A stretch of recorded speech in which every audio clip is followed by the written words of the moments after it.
अस्सलाम वालेकुम friends, welcome back to top smarties drama serial Khush Naseebi. गुल की माँ तो हुमायूं को अपना बेटा ही समझती है। वैसे इस हिसाब से तो हुमायूं गुल का भाई हुआ ना, मगर गुल ऐसा नहीं समझती है। माँ ने हुमायूं से कहा कि गुल अपनी सारी ज़िंदगी ऐसे कैसे गुजारेगी। तुम उसे कन्विंस करो कि वो शादी कर ले, तुम्हारी बात तो वो मान लेगी। खैर हुमायूं ने कहा कि मैं उन्हें कैसे शादी का कह सकता हूँ। तो माँ ने कहा कि कह सकते हो भाई, तुम मेरे बेटे हो और मैं तुम्हें कह रही हूँ कि तुम गुल से शादी की बात करो। मैं जानती हूँ कि तुम्हारी बात कभी नहीं टालेगी और मान जाएगी। हुमायूं ने यही बात जाकर नरमीन को भी बताई कि गुल की माँ चाहती है कि गुल की शादी हो जाए और इस काम के लिए उन्होंने मुझे कहा कि मैं गुल जी को मनाऊं। नरमीन ने कहा कि वैसे शादी तो अभी उन्हें कर लेनी चाहिए, उनकी उम्र भी हो गई शादी वाली और खूबसूरत भी है, इतना अच्छा बिजनेस और घर भी अच्छा खासा है।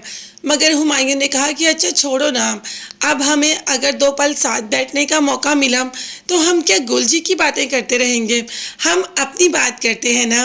वैसे हुमायूं भी नरमीन के साथ काफ़ी रोमांटिक हो रहा है, भाई होना बनता है, उसका शौहर जो हुआ। मगर यहाँ पर तलहा का मूड ईमान के साथ काफ़ी ख़राब है। ईमान ने नई जॉब के लिए अप्लाई भी कर लिया, उसकी जॉब भी हो गई और तलहा को बताया ही नहीं। अभी तलहा ने अपना दूसरा चेहरा तो ईमान को दिखाया ही नहीं। जब तलहा अपना दूसरा चेहरा ईमान को दिखाएगा तो ईमान को पता चलेगा कि तलहा किस किस्म का इंसान है। खैर अभी तो ईमान ने तलहा से सॉरी कर ली, वैसे गलती ईमान की थी, उसे तलहा को सब बताना चाहिए था।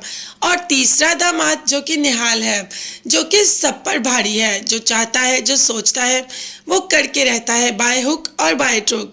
अब यही बात की उसने, क्योंकि फयाज भाई तो अपने ससुराल चले गए, अब निहाल ने भी तो अपने ससुराल ही जाना था। और माहीन तो इतनी बेवकूफ़ है कि उसके कानों में जो भी डालो वो उसी को सच समझ के करने की कोशिश भी कर देती है। निहाल ने माहीन को कहा कि हमें 2 दिन में घर खाली करना है और इस दौरान इन्हें कोई घर मिल भी नहीं रहा, काफ़ी घर देख चुके हैं ये लोग। तो बस माहीन यही बात अपने बाप को फ़ोन करके बताती है कि अब्बा अब हम क्या करेंगे, अब हम कहाँ जाएंगे, 2 दिन में हमें इस घर का कब्ज़ा देना है और नया घर हमें कोई मिल नहीं रहा। तो बस सिराज साहब ने कहा कि अपना सामान उठाओ और यहाँ आ जाओ, भाई तुम्हारा अपना घर है तो तुम्हें कहीं और जाने की क्या ज़रूरत है। माहीन यही बात जब निहाल को बताती है तो निहाल तो इतनी तसल्ली में सुकून में आ जाता है, क्योंकि निहाल तो यही सब चाहता था और देखो जो वो चाहता था वो उसे मिल गया। अब निहाल उस घर में जाके कभी भी उस घर से नहीं निकलेगा।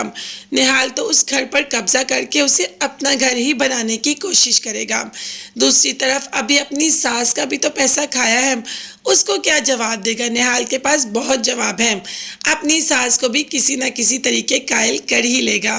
तो देखते हैं कि निहाल घर दामाद बनने जा रहा है, क्या उसमें कुछ चेंज भी आएगा या वो वैसे का वैसा रहेगा। ये देखने के लिए चैनल को सब्सक्राइब कीजिएगा। अल्लाह हाफिज़।